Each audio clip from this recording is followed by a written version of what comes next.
Hey guys, what's up? It's Amina. So today I'm just gonna come here really quickly to share some tips and tricks for surviving your first year. If you guys watched my last video, you saw how bad my hair was when I started and where it's at right now. So for me personally, it was that I needed to stop using heat on my hair. So I did 1 year of no heat successfully. But in this video, it doesn't really matter if you are going from like heat damage, transitioning to natural, or if you're going from being relaxed to natural. The tips and the tricks that I have to share today are all gonna work out for whatever journey that you have. Basically, if you're trying to embrace your naturally curly hair, this will work for you. And especially if you're going from extreme damage to trying to get your hair back to normal. Tip number 1 is expectations versus reality. Know that in the beginning your curls are not going to look great, especially if you have heat damage. Your curls are not going to be as defined. They're going to be frizzy, they're going to be dry, and you have to stick through it. That's the one thing, you have to stick through it. It's so easy in the beginning to just give up. It's so easy to be like, I can't do this. Just keep in mind in general, if you're one of those girls like me who always straighten their hair, if you wear your hair straight the majority of the time, you're not used to seeing yourself with your naturally curly hair. You have to keep that in mind. Like maybe your curls don't even look that bad. It's just that you're not used to it. I used to think that having sleek, super straight hair was the most flattering on me. And unfortunately, people would tell me that too. They would be like, oh, I like you with straight hair. Basically, stick through it, be consistent, don't give up, and just know that it's all gonna change. Just be patient because it does take time. And I find that another good tip is take a picture. When you start your hair journey, take a picture, and then like once a month, take a picture of your hair and literally compare it, because sometimes we need a visual. Sometimes it's good to see the progression, because when you're living it, literally, you don't feel any progress. It happens so slow. But when you can see it, it makes you more motivated to want to keep going. Tip number 2 is health and hormones. I'm sorry because this is the most boring tip of them all. Make sure that you're healthy. Like obviously for me, I was anemic. I had an iron deficiency, so that greatly impacted my hair. If you want to get the best results, then make sure you start off healthy. Another thing along with the whole health thing is your hormones. Now, if you have problem with your hormones, then that is going to affect your hair growth as well. My hormones are so imbalanced, and that's from my jacked up diet. My diet is so bad. I don't think you guys understand. Like, I struggle. I struggle. Like, I'm not joking. I struggle with trying to eat healthy. I eat a lot of junk food. I eat a lot of chips. I eat a lot of fast food. And I get sick from it, too. I do have this natural supplement. This is the Feminescence Maca Harmony. If you guys know maca, a lot of people drink maca tea. But yeah, this basically is a hormone balance, and it helps if you have PMS, and it helps with your reproductive health. So I like this because it's in capsules, and you can actually just open up one capsule and put it in your drink, your water, your tea, whatever. So this is really good. I do recommend this. As a disclaimer, don't take any pills or supplements without talking to your doctor first. Tip number 3 is diet and supplements. I don't know how much I can emphasize how important your diet is for your hair. If you're not eating a balanced diet, your hair is gonna suffer from that. That's just facts. Your hair is not a vital organ in your body. So if you're not supplementing, if you're not getting enough nutrients in your body for your vital organs to work, the last thing that your body is going to want to take care of is your hair. So your hair and your nails generally suffer from that. Make sure that you're eating a balanced, healthy diet. I'm not really hardcore on the like specific diet types, but obviously greens are good for you. I'm a big advocate of anything green. For me, I think that eating organic is probably the most important thing above everything else. And drink your water.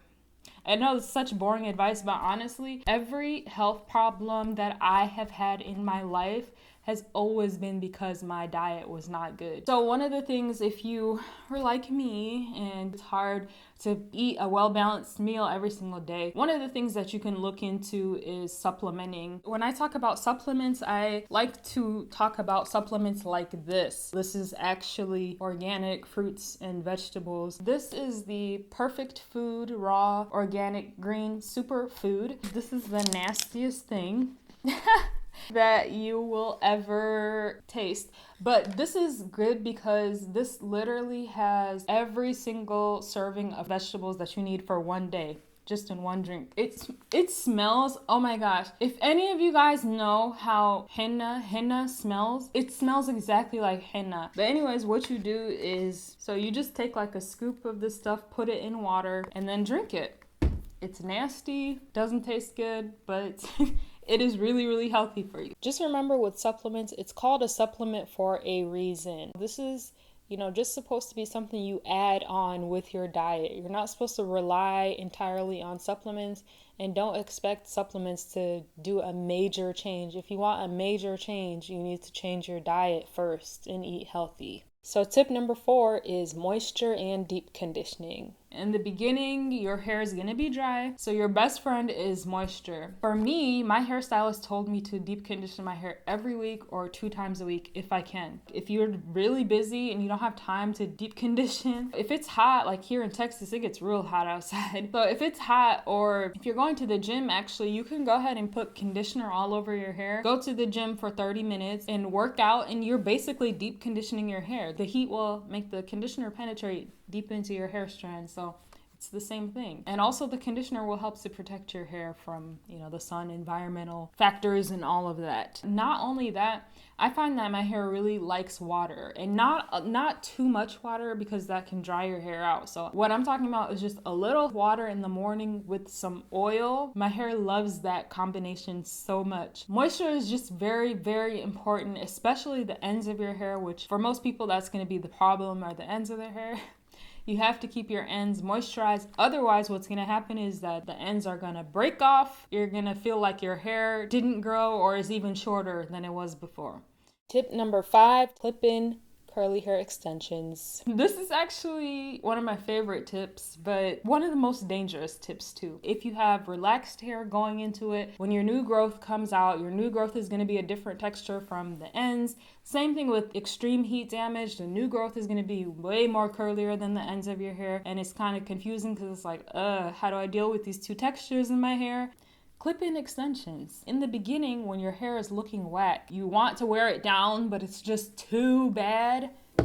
Just use a little bit of clip-in extensions. Now, these are pretty expensive. That's the only downfall. I haven't found any company that makes them affordable. These are so good. I wish I didn't even get these until recently, but I wish I would have had them during my first year, because there were so many times where I was like, I can't stand my hair today. And these are so easy to use, like literally just clip it in and it looks like your hair. So clip-in extensions are a good way, and it'll keep you from, wanting to straighten your hair. The only drawback though that I find to clip-in extension is that once you start, it is hard to stop. That's the only thing I found. When I first got these, I was wearing them all the time, and then I got used to seeing my hair super full and thick, and I didn't like my own hair anymore.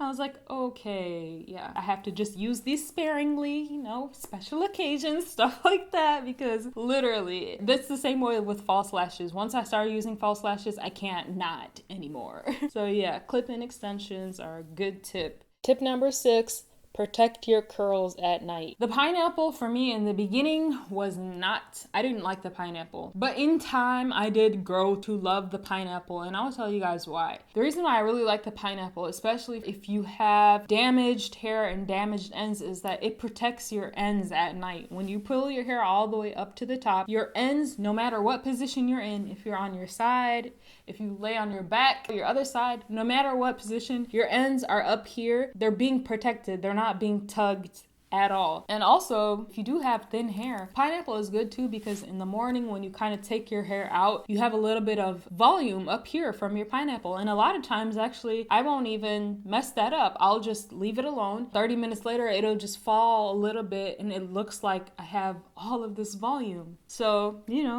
try it out. But be warned, in the beginning, you might not like it.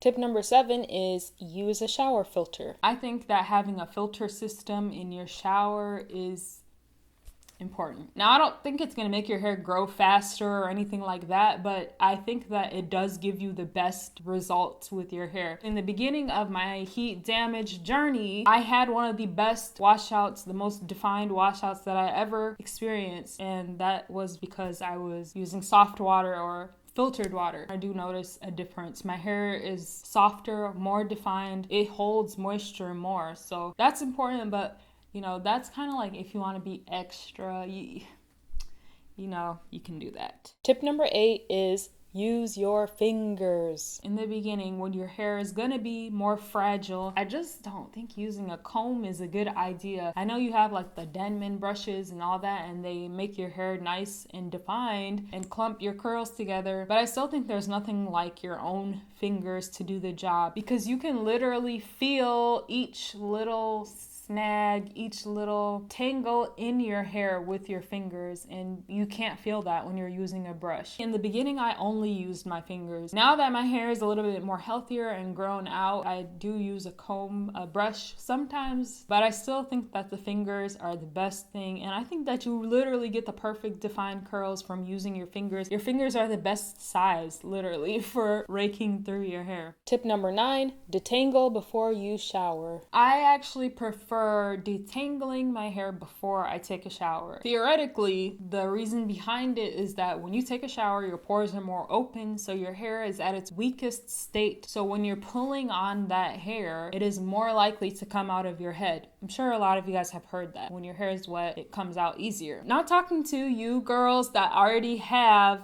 healthy curly hair. You definitely can and you should detangle your hair in the shower with conditioner on it. That's great. That's a great way. But I'm talking to the girls that have extreme heat damage or transitioning from being relaxed or very, very thin hair.